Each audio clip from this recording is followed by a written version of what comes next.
Hello friends, welcome to Secret of Samil. இன்னைக்கு நம்ம பார்க்க போறது ஒரு சம்மர் ஸ்பெஷல் ட்ரிங்க்.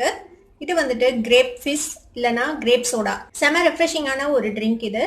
சரி வாங்க டிலே பண்ணாம இந்த சூப்பரான கிரேப் சோடா எப்படி செய்யலாம்னு பார்க்கலாம். ஒரு 1/4 கிலோ அளவுக்கு திராட்சை எடுத்துருக்கிறேன். இது வந்துட்டு சீட்லெஸ் கிரேப்ஸ். நீங்க வந்துட்டு விதையோட இருக்கிற திராட்சையும் இதுக்கு வந்துட்டு யூஸ் பண்ணலாம். நல்லா கழுவிட்டு எடுத்து வச்சுக்கோங்க, அந்த காம்பெல்லாம் இல்லாம. இப்போ இது கூட நம்ம வந்துட்டு ஒரு 1/4 லிட்டர் தண்ணி விட்டுக்கலாம். இப்போ இதை வந்துட்டு நம்ம வேக வைக்க போறோம். ஒரு 15ல இருந்து 20 நிமிஷம் இது வந்துட்டு வேகணும்.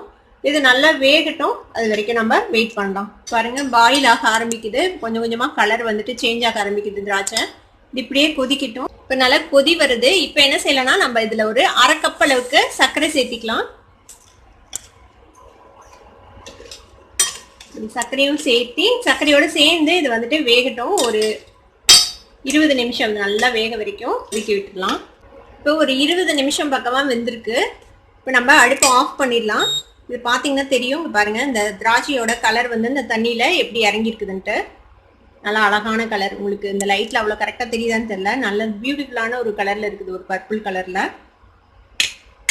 இப்போ இதுல நம்ம ஒரு 1/2 மூடி எலுமிச்சம்பழத்தை புழிஞ்சு விட்டுறலாம்.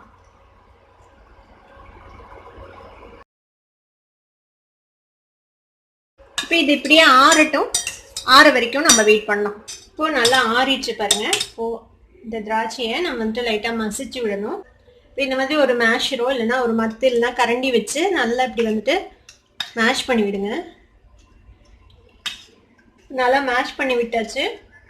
இப்போ நம்ம இதை வந்துட்டு வடிகட்டிடலாம். ஒரு இந்த மாதிரி ஒரு வடிகட்டியில போட்டு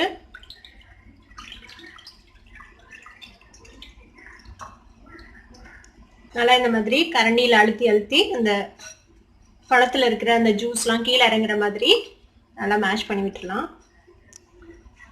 இப்போ நல்லா மேஷ் பண்ணி அந்த ஜூஸ்லாம் எடுத்தாச்சு. இந்த அளவுக்கு நமக்கு ஜூஸ் கிடைச்சிருக்கு. இதை வந்துட்டு இங்கே ஒரு பாட்டிலில் போட்டு ஃப்ரிட்ஜில் வச்சுக்கலாம். ஒரு 10 நாள் வரைக்கும் இது நல்லா இருக்கும், அப்படியே தான் இருக்கும். தேவைப்படும் போது நம்ம வந்துட்டு எடுத்து ஜூஸ் மிக்ஸ் பண்ணிக்கலாம். இது வந்துட்டு நீங்கள் சோடாவில் தான் மிக்ஸ் பண்ணணும்னு அவசியம் இல்லை. நீங்கள் நார்மல் தண்ணியில் கூட மிக்ஸ் பண்ணிக்கலாம். சோடா இல்லை ஸ்ப்ரைட் அந்த மாதிரி எது வேணால் மிக்ஸ் பண்ணி நீங்கள் குடிக்கலாம். இப்போ நம்ம இதை எப்படி மிக்ஸ் பண்ணலான்னு பார்க்கலாம்.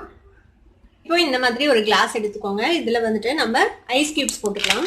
நல்ல சில்லுன்னு குடிச்சாதான் அது நல்லாயிருக்கும். அதனால நிறைய ஐஸ் கியூப்ஸ் போட்டுக்கலாம். இதுல நம்ம ரெடி பண்ண இந்த சிரப் இருக்குல்ல, இதை வந்துட்டு ஒரு 1/4 கிளாஸ் அளவுக்கு ஊத்திக்கலாம்.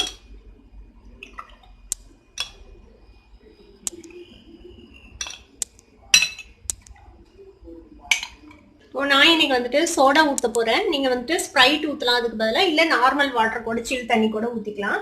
இப்போ இதுல நம்ம சோடா ஊத்திக்கலாம். லைட்டா மிக்ஸ் பண்ணி விடலாம். நம்ம வந்துட்டு ஒரு எலுமிச்சம்பழம் வச்சு டெக்கரேட் பண்ணிடலாம். ஒரு ஃப்ரெஷ்னஸ்க்காக ஒரு புதினா தலை வச்சுக்கலாம். அதில் சூப்பரான ஒரு கிரேப் சோடா இப்போ ரெடி ஆயிடுச்சு. இதை வந்துட்டு கண்டிப்பாக வெயில் டைமில் என்ஜாய் பண்ணுங்கள். செம்ம ரெஃப்ரெஷிங்காக இருக்கும். கண்டிப்பாக ட்ரை பண்ணி பாருங்கள். ட்ரை பண்ணி பார்த்துட்டு எப்படி இருந்தது அப்படின்னு எனக்கு கமெண்ட்ஸில் ஃபீட்பேக் கொடுங்க. இந்த வீடியோ உங்களுக்கு பிடிச்சிருந்ததுன்னா சப்ஸ்கிரைப் பண்ணுங்கள். பக்கத்தில் பெல் ஐகானை கிளிக் பண்ணுங்கள். அப்போ தான் நோட்டிஃபிகேஷன்ஸ் ஒன்று உங்களுக்கு வந்து சேரும்.